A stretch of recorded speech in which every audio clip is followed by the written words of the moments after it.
Hi guys, ito po si RV Jose de Guzman Alos at ito ang mga katangiang pisikal ng Pilipinas. Narito po ang topografiya na naglalarawan sa pisikal na anyo ng isang lugar. Kabilang dito ang hugis, posisyon at taas ng mga kalupaan sa lugar na iyon. May mga pangunahing anyong lupa sa Pilipinas. Una ang bundok. Ito ang pinakamataas na anyong lupa. Pangalawa ang kabundukan o bulubundukin. Ito ang mga bundok na nakahanay ng magkakarugtong. Pangatlo ang bulkan. Tulad ng bundok, ang bulkan ay mataas din, ngunit ito ay may butas sa tuktok.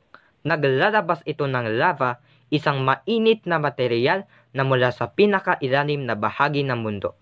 May dalawang uri ang bulkan, ang aktibong bulkan at ang hindi aktibong bulkan. Ang aktibong bulkan ay ang bulkan na kamakailan lamang sumabog o may panganib na sumabog dahil sa madalas na pangyayari sa ilalim nito. At ang hindi aktibong bulkan ay hindi na sumasabog sa loob ng maraming taon at may maliit na tsansang muliing sumabog. Pang-apat ang burol.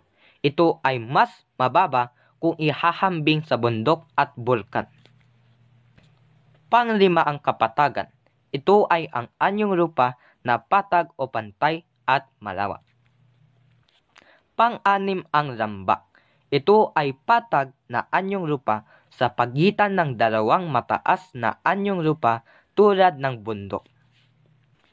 Pampito ang talampas. Ito ay isa namang anyong lupa na patag ang ibabaw. At ang pangwalo ay ang pulo. Ito ay ang anyong lupa na pinaliligiran ng tubig.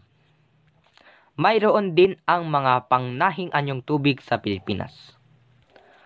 Una ang karagatan. Ito ay ang pinakamalaking anyong tubig sa mundo. Pangalawa ang dagat. Ito ay mas maliit sa karagatan.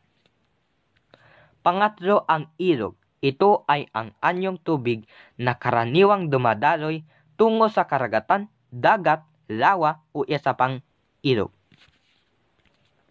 Pang-apat ang lawa. Ito ay ang anyong lupa na napaliligiran ng kalupaan, kaya naman ang tubig nito ay nababakuran at hindi umaagos palabas. Panglima ang talon. Ito ay ang tubig na bumabagsak galing sa isang mataas na lupa.